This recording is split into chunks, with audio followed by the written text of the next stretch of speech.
So I had a job interview and they told me to knock it out. So I punched the hiring manager in the face. Ha ha ha! Ha ha! I said a joke. Was it funny?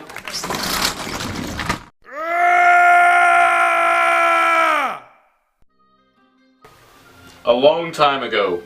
Far, far away. Alright, so I used to live in this really small town called Liberty. Liberty, South Carolina is probably one of the smallest places in the world.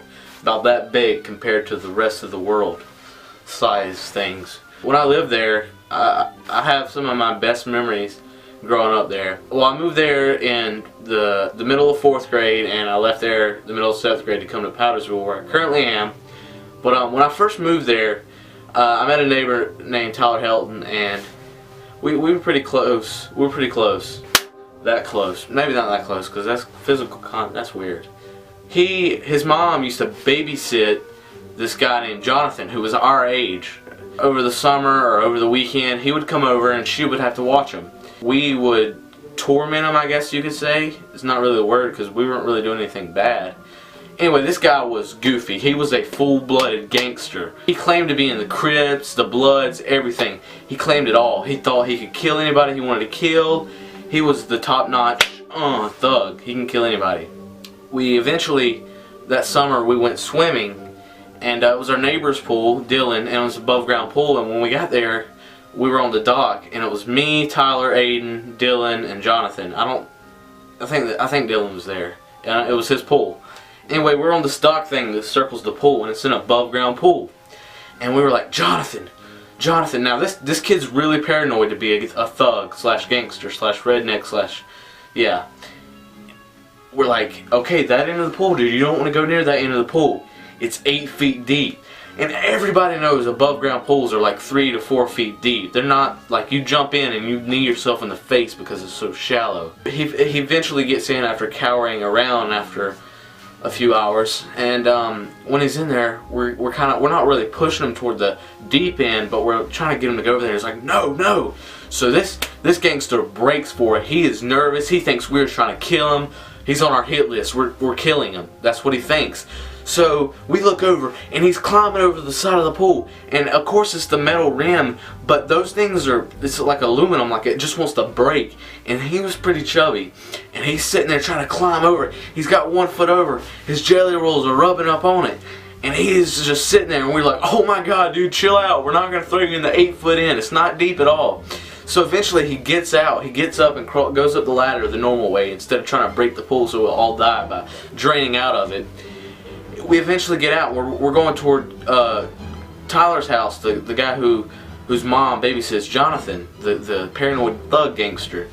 Anyway, we're almost at the house. Well, we get to the house and we come around the corner. I don't know if James was already waiting there or something, but he picks up this pogo stick, a pogo stick. You know, like hop around and get jiggly with it. He points it at Jonathan like a gun, and Jonathan's like, oh god! He starts running in circles and have a panic attack, and we just bust out laughing because it's a pogo stick, and this guy literally thinks it is a machine gun.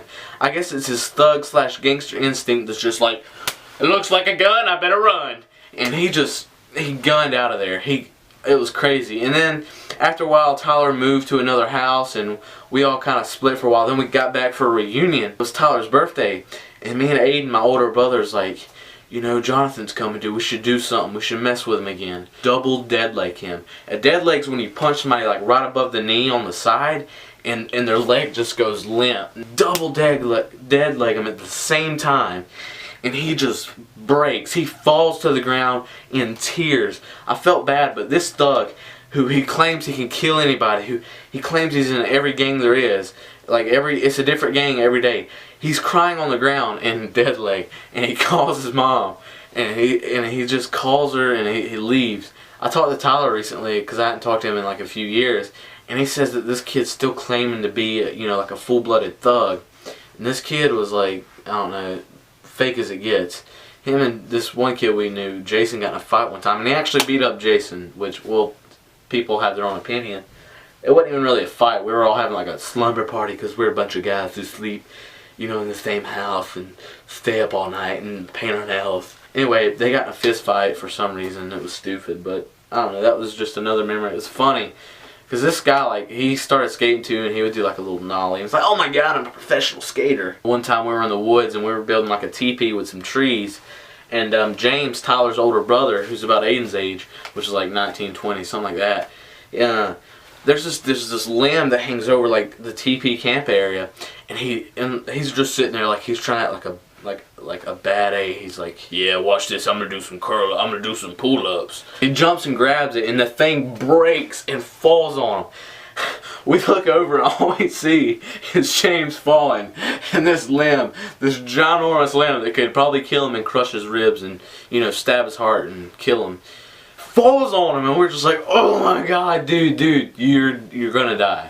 But no, he didn't die. It was pretty funny. There were some dogs chasing us, and Tyler, I don't know if Tyler jumped or fell into a ditch. It was so fun, and I kind of wish I could have memories like that again, where you're like, you really don't care what's going on, you're just living it up in the moment.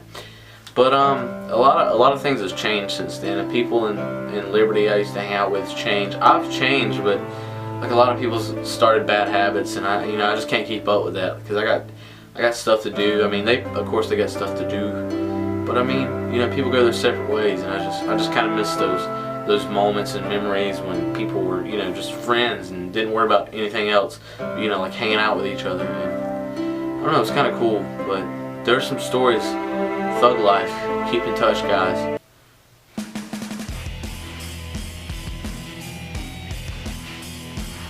Are you still here? Oh yeah, you should subscribe. Thanks.